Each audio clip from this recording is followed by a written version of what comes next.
So let's look at an example of this from Inuit, um, a language of the Arctic. Here are some verbs in Inuit. Inuit is a language that can have very complicated words with lots of morphemes in them. And these are divided according to the root. And then they all have different derivational suffixes, and then they all have the same inflectional suffix at the end. So how do you recognize and how do you divide these things up? Well, the simplest way is to kind of align them and then look for repeating units. So a hypothesis to start with is that the root in any of these sets of words is the longest common substring, the longest sequence of characters that's shared by all of the words. So that doesn't always work, but it's always a good place to start. So if we apply that heuristic, then we see here we've got aglu, aglu, aglu, aglu, aglu, and akoy, akoy,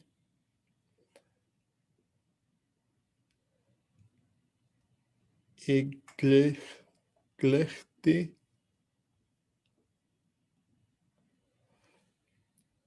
gelbig, gelbig, gelbig, and Gava,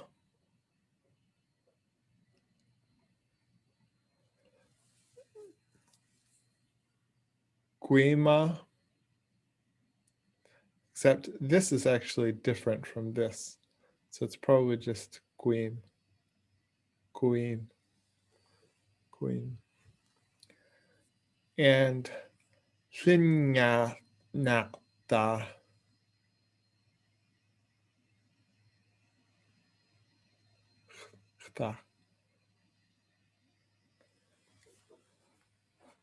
So these are the roots. These are the things that mean work, wander, walk,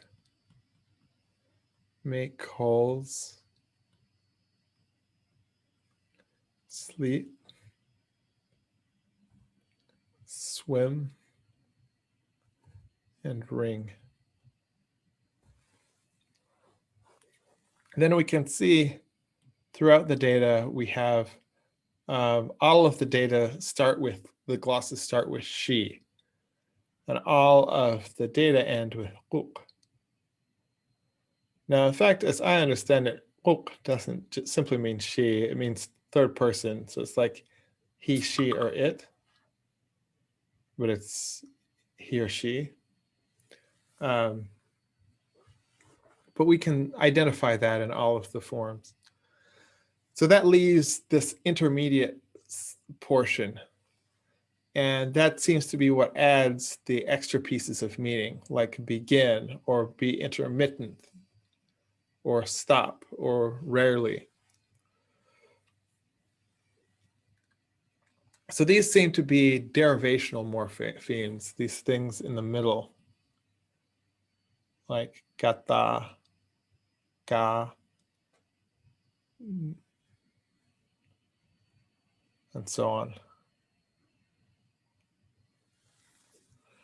That is, they're changing the meaning of the root in systematic ways.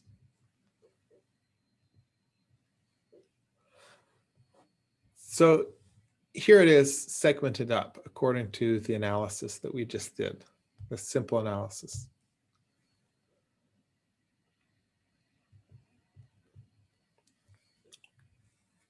So what would a morphotactic FST for this data look like? Well, it might look something like the following.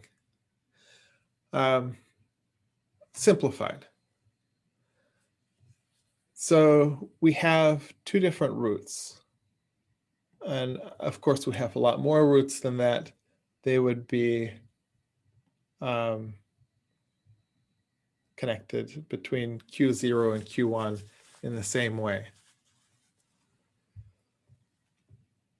They're all verbs, so we replace the empty string with plus V for verb.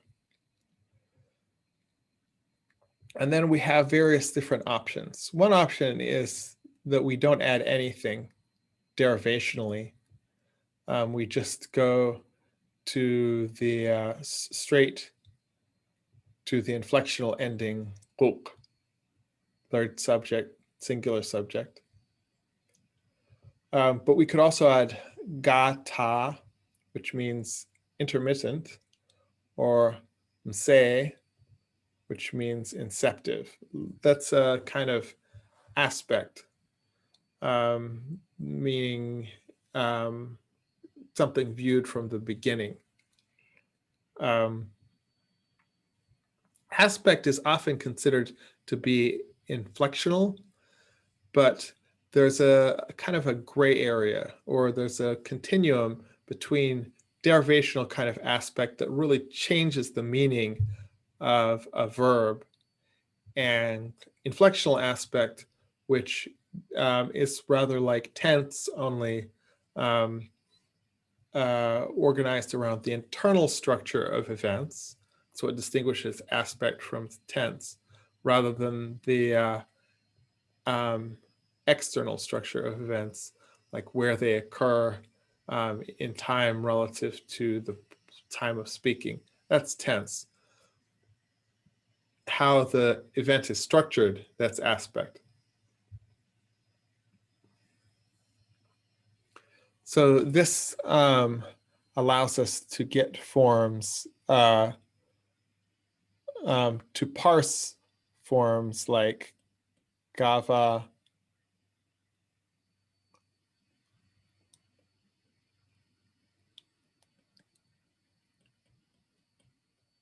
gata, quk, as gava for our lemma, and then svi plus intermittent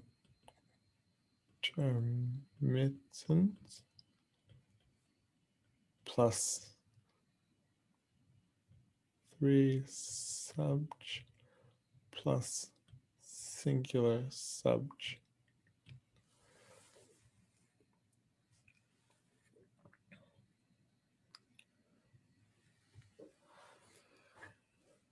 So when we do this in the lexi formalism, we follow kind of the following steps.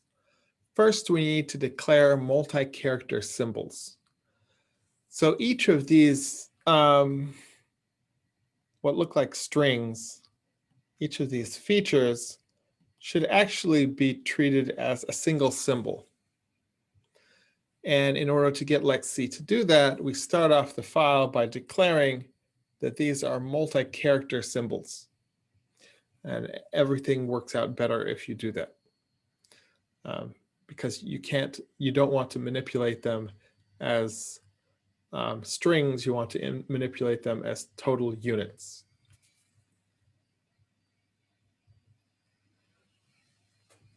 Then you have a start state.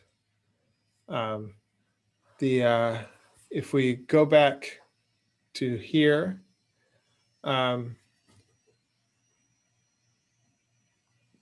your start state, Q0, is your root. This doesn't mean root as in like root versus affix.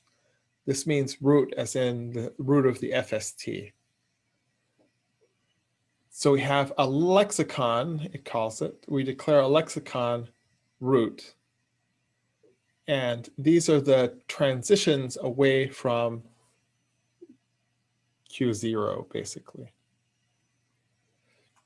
So we've got aglu. This is a transition to the state called derivation, akoi, transition to derivation, and so on. So we can follow any of these transitions to the state we're calling derivation, or we can go straight to inflection.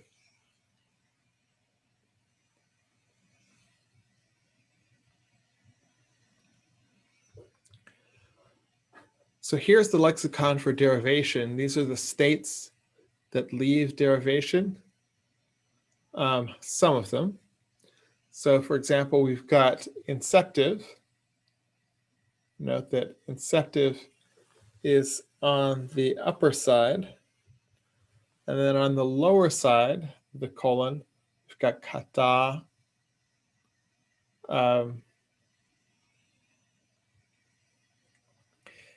And from there, we can get to the, if we follow this transition, we can get to the state inflection.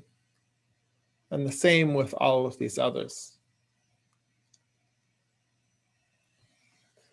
Finally, we've got the state for inflection. And here we have the features, third subject, singular subject, and the suffix on the lower side. And we have a hash mark. This hash mark indicates that it indicates a final state. So you can get to an acceptor state, a final state, by following this transition. Now note,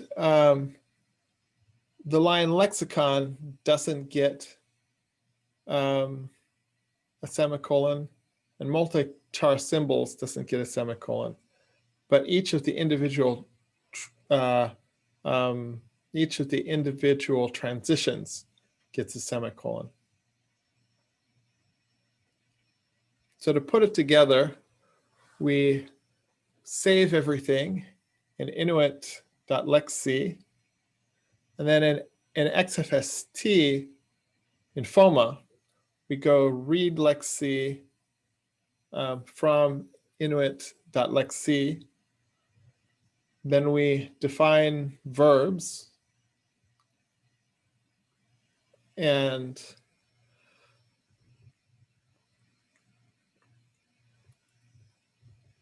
verbs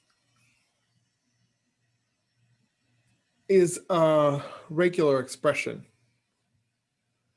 What we actually put here would depend on this, what our lexicon was, and on what our, but basically you're taking verbs and you're, let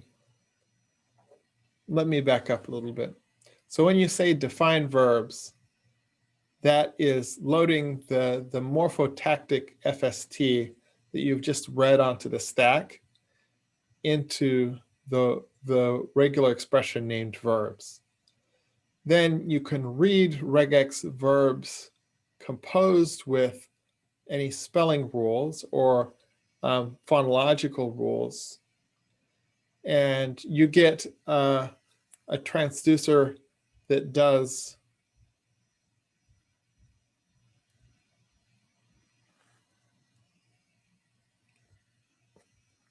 all of this. So your verbs transducer handles the lexical to morphemic mapping, and your spelling rules transducer handles the morphemic to surface transduction.